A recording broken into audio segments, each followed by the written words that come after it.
Hey everyone, it's Afro Pierre. This is AFROCHIBI Champs, and today we're doing a deck profile focusing on these bad boys.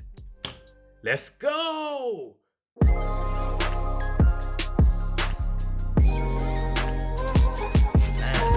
So this deck is, as you can imagine, focusing on all the land cards. So definitely getting 2 copies of each land card. As you know, there's only 8. So there'll be 16, which gives you a lot more room than the other deck profiles that I've mentioned before. So you could use other engines to complement the land cards. So I won't go into too much detail on that, but I'm gonna let you guys ponder on it, have a little think what you could do to combine certain deck profiles. There's your clue there. So we are focusing on each one, and the 2 that stand out for me in terms of building a deck full of AFROCHIBIs and stuff like that would be these 2. Warrior Dojo and Hall of Fame. So they are linking fighting and icon type AFROCHIBIs together. They give you a 50 attack boost, so ideal. You can put these line cards in the right places, and yeah, you'll be laughing really. And it really kind of assists the weaker AFROCHIBIs in either of these categories, either of these types. So Sass Queen would turn into a 90 attack. So you can imagine, like, it really does go up in stature. And as well as that, you still get those kind of stronger AFROCHIBIs, getting a nice boost here, which is ideal and definitely good for your kind of strategy and trying to win the game.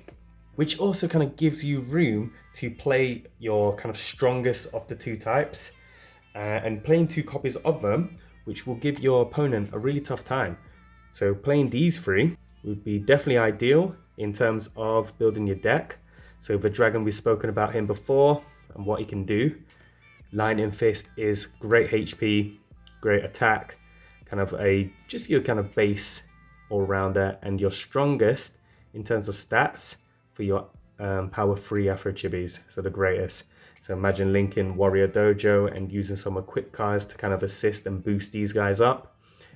Good news is as well, you can have 1 copy of these in your 10, and then you can have the other copies of them in your deck. So having them is definitely a must. Okay, so let's talk about the rest of the cards. You have Vortex, so good for getting out of pickles and kind of going straight back to your land 1, just in case anyone is in danger or being threatened by your opponent's AFROCHIBIs, or using this to make your opponent kind of teleport back to their land 1, which will kind of buy you some time. So it's great for buying time. Same goes for like Avalanche, defending and trapping your opponent, buying you loads more time with Trapped in Space and Time as well, which is really good. It takes them out of the game.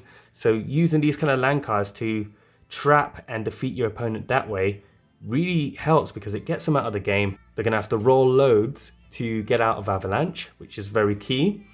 And then playing certain cards, which I've mentioned in a previous video, but playing 7 would be perfect for this deck, because with 7 she gets to push opponents back. So imagine playing certain land cards ahead of your pyramid, and then using 7 to push your opponent back into these kind of land cards, these trap cards. Really helps you and puts you in a real good advantage there. And because you have loads more room in your deck, you can get the big dogs in nice and early as well, and have more of them in your deck, so you have more chance of getting the big dogs, which is good.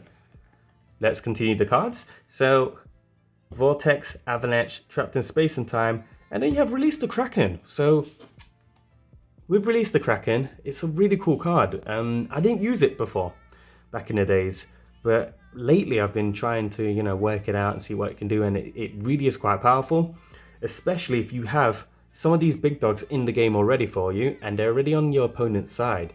You then use Release the Kraken to cover your back and to kind of defend your base. The only thing that can get past Release the Kraken is if they roll a 5 or higher to get to the from one battlefield to the other in the pyramid, which I'll show the example now.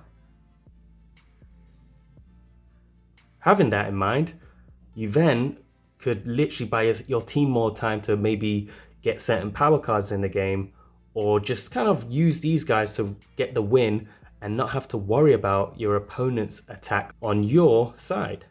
So it's definitely a great card to have.